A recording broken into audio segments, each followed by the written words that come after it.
श्रीमन्महागणाधिपतये नमः। श्रीमहासरस्वत्यै नमः। श्रीगुरुभ्यो नमः। हरिः ఓం. సౌందర్యలహరి నుండి ఇప్పుడు 25వ శ్లోకాన్ని చెప్పుకోబోతూ ఉన్నాం. 24 శ్లోకాలు ఇప్పటికే అప్లోడ్ చేయడం జరిగింది. ఎవరైనా చూడకపోతే నేర్చుకోకపోతే తప్పక చూసి నేర్చుకోండి. త్రయాణాం దేవానాం त्रयाणां देवानां त्रयाणां देवानां त्रयाणां देवानां త్రిగుణజనితానాం त्रिगुणजनितानां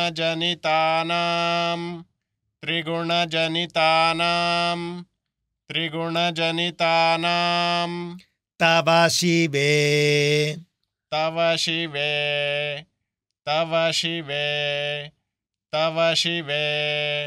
త్రయాణాం దేవానాం त्रयाणां देवानां त्रयाणां देवानां त्रयाणां देवानां త్రిగుణజనితానాం त्रिगुणजनितानां त्रिगुणजनितानां त्रिगुणजनितानां తవ శివే तव शिवे तव शिवे तव शिवे భవేత్ పూజా పూజా भवेत् पूजा पूजा भवेत् पूजा पूजा भवेत् पूजा पूजा తవ చరణయోః तव चरणयोः तव चरणयोः तव चरणयोः యా విరచితా या विरचिता या विरचिता या विरचिता భవేత్ పూజా పూజా भवेत् पूजा पूजा भवेत् पूजा पूजा भवेत् पूजा पूजा తవ చరణయోః तव चरणयोः तव चरणयोः तव चरणयोः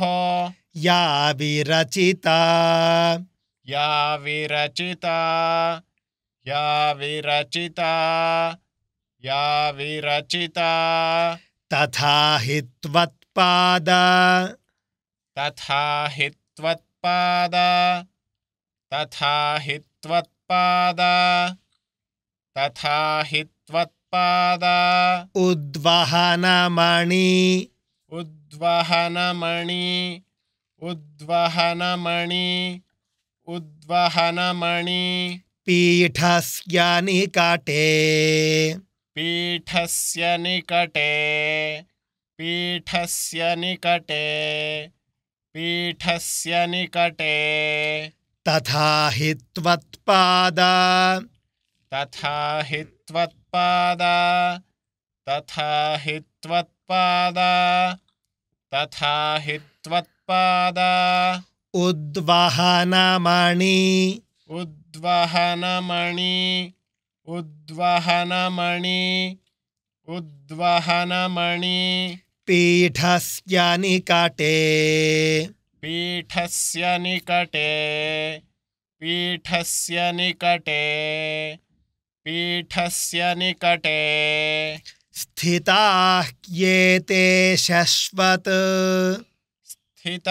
ह्येते शश्वत् स्थिता ह्येते शश्वत् स्थिता ह्येते शश्वत् ముకులితకర मुकुलितकर मुकुलितकर मुकुलितकर उत्तम समकुटाः उत्तम समकुटाः उत्तम समकुटाः उत्तम समकुटाः स्थिताः येते शश्वत् स्थिता ह्येते शश्वत् स्थिता ह्येते शश्वत् स्थिता ह्येते शश्वत् मुकुलितकर मुकुलितकर मुकुलितकर मुकुलितकर उत्तंसमकुटाः उत्तंसमकुटाः उत्तंसमकुटाः उत्तंसमकुटाः त्रयाणां देवानां त्रिगुणजनितानां तव शिवे त्रयाणां देवानां त्रिगुणजनितानां तव शिवे त्रयाणां देवानां त्रिगुणजनितानां तव शिवे त्रयाणां देवानां त्रिगुणजनितानां तव शिवे त्रयाणां देवानां त्रिगुणजनितानां तव शिवे त्रयाणां देवानां त्रिगुणजनितानां तव शिवे त्रयाणां देवानां त्रिगुणजनितानां तव शिवे त्रयाणां देवानां त्रिगुणजनितानां तव शिवे भवेत् पूजा पूजा तव चरणयोर्या विरचिता भवेत् पूजा पूजा तव चरणयोर्या विरचिता भवेत् पूजा पूजा तव चरणयोर्या विरचिता भवेत् पूजा पूजा तव चरणयोर्या विरचिता भवेत् पूजा पूजा तव चरणयोर्या विरचिता भवेत् पूजा पूजा तव चरणयोर्या विरचिता भवेत् पूजा पूजा तव चरणयोर्या विरचिता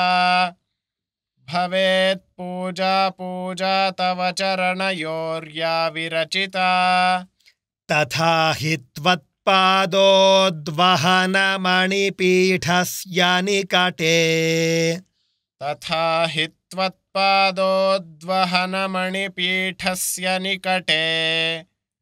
तथा हि त्वत्पादोद्वहनमणिपीठस्य निकटे तथा हि त्वत्पादोद्वहनमणिपीठस्य निकटे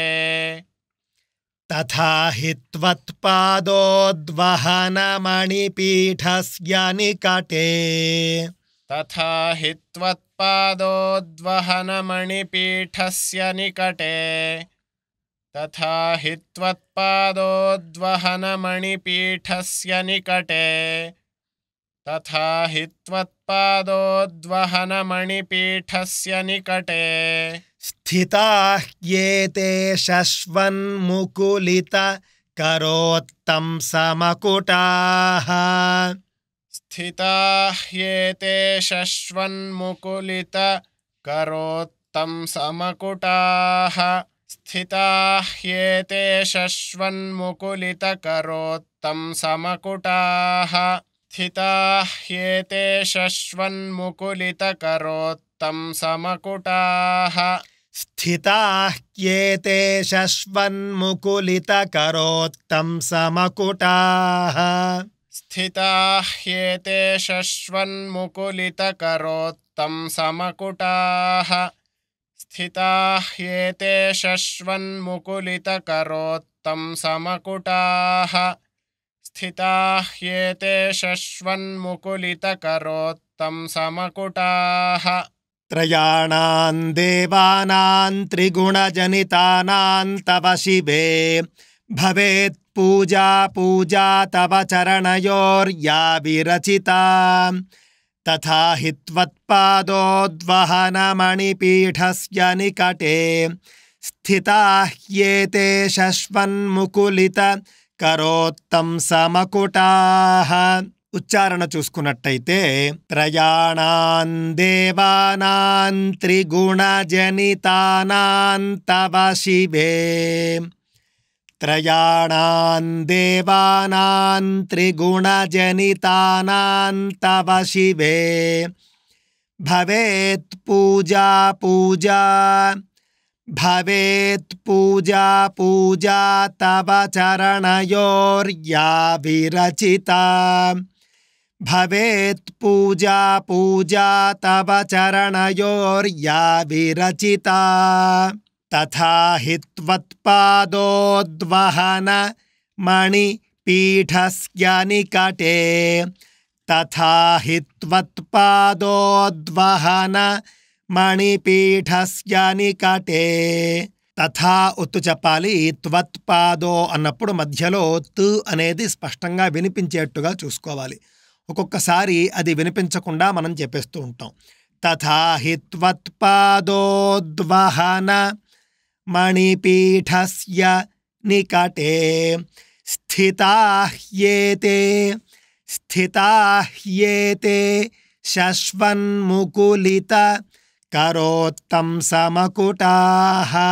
అని జాగ్రత్తగా ఉచ్చరించాలి. స్వస్తి.